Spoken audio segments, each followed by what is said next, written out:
Feels good to be back. Let's talk about Goku. Super Saiyan 4 Goku specifically. Daima Super Saiyan 4 Goku even more specifically-er. Starting with the transformation sequence from Super Saiyan Mini Goku to Super Saiyan Mini Goku Super Saiyan 4. And I gotta say, this is really well done. It looks excellent. All of the effects look so good, and I'm so happy that we finally have the English voice. Stephanie, so good. But alright, let's get started with the aura. And starting with this aura, it is the Super Saiyan 4 aura. However, there is a little bit of extra energy emanating directly from the model, and it's this nice blue, and it brings a nice contrast to the overall aura. I really like it, and I'm gonna give it a 5. Next up is the grab, and this one's alright. It's unique, but not anything too particularly special. We get a couple really quick impacts, and then he slams into the opponent with his head, which I do like, but I think I'm gonna give this one a 3. And then for his skills, we have the Wild Sense. Fairly straightforward,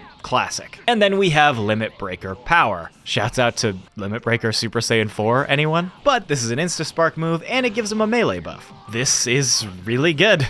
I'm gonna give it a 5. And then for his blasts, we have the Super Kamehameha. And yeah, it's Goku. He's gonna have a Kamehameha. Nothing special about it though. And then we have the Dragon Strike Rush. And I really like this one. I especially really like the pacing of this attack. He just rushes in, charges up a little key ball, throws it in the air, does a bunch of little flips, and then catches it and slams it down into the opponent. Everything about this attack looks great. I love this one. And then we have his ultimate attack, the Kamehameha Reversal. And honestly, I wish this one wasn't a rush. The start is just a little underwhelming with Goku rushing in and getting a couple of weak hits in on the opponent, sending them back. And then he does his little move where he flips and goes upside down and just blasts them with this really good looking Kamehameha. I mean, the beam itself, this entire section of the attack looks incredible, don't get me wrong. I just kind of wish it wasn't a rush connection. I understand what they were trying to do. You kinda gotta get him upside down for the Kamehameha to be upside down, but that could have just been a starting cutscene before the beam actually gets fired, kind of similar to what they do with the adult version of Super Saiyan 4 that we'll get to in a minute. Again, as much as I love the beam section of this attack, the fact that it can't beam struggle too is just, I don't know, it doesn't sit right with me. I think overall, I'm gonna give this blast lineup a 4. And next up, we have his overall aura. You guys, I think that these models look really good. I think that the new Super Saiyan 4 design overall is really, really good. And I think that pretty much everything about this character, from the voice work to the model to the animations, is all really, really good. And I have some minor complaints about the actual gameplay mechanics of these characters, but when it comes to their representation and just how cool they are, Mini Super Saiyan 4 Goku is really cool. So I'm gonna give the aura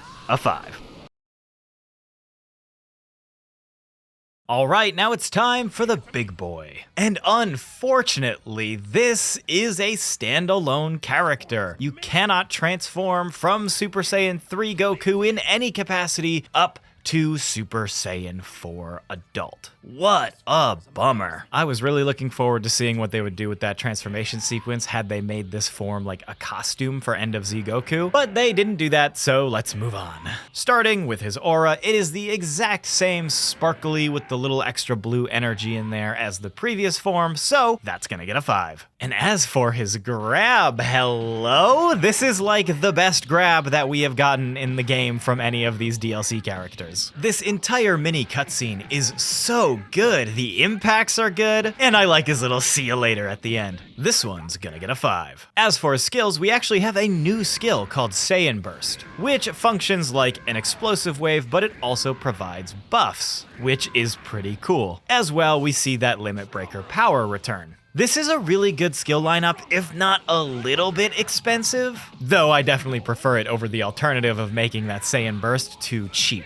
This is still a really good skill lineup though, and I'm gonna give it a 5. Moving on to the blasts, we have True Divine Dragon Strike. And in this one, Goku sends a ball of ki hurling at the opponent. No, it does not beam struggle. And once the ki ball connects, we get into the cutscene, which is pretty straightforward. The opponent gets staggered by the blast, Goku comes in with a big ol' punch from his big ol' monkey fist, and we linger there for a little bit while a bunch of effects happen and then he sends them flying. We've seen a handful of attacks like this in the game already, but I like the way that this one is handled. And for his next attack, we have True Flash Dragon Kick. And I really like this one. Starts off pretty good, we get some decent impacts, and then he sends them flying, and he follows up with just this dope spin kick. I mean, it's a pretty short and sweet rush, but look at the spin kick, I mean, come on. And then for his ultimate attack, we have the Transcendent Kamehameha. And not surprisingly, I think that this attack was recreated really, really well. I love all the close-ups that we get of Goku. The entire charge animation is really good. Of course, you get that shot where it zooms in on his eye and the fire bursts out and the Kamehameha explodes with the orange and the blue. It looks really good. I do just wish from a visual standpoint that there were a little bit more of those orange fiery particles flying around and part of the attack itself. I also wish that the beam was bigger, but that is a consistent problem with this game. That being said, I really like this attack. However, we're not done with the blasts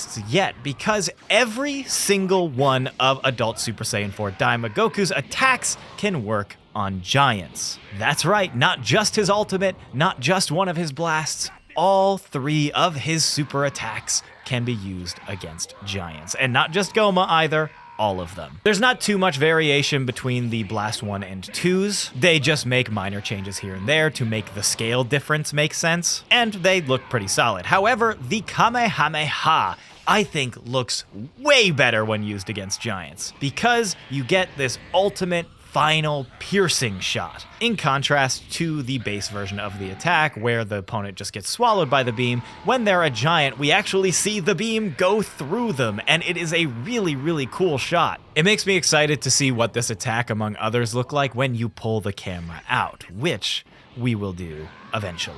But for now, I think this is a really good blast lineup, especially with the variety between giants and normal opponents. So yeah, it's gonna get a 5. And for his overall aura, I mean, I'm gonna give it a 5. I love this design of Super Saiyan 4. I'm very happy that it is in the game, even though we had to wait quite some time without any communication, but I digress. He's in the game now, he looks awesome, and modders will only make it better. Sorry, console players. But with all that being said, it's gonna get a 5.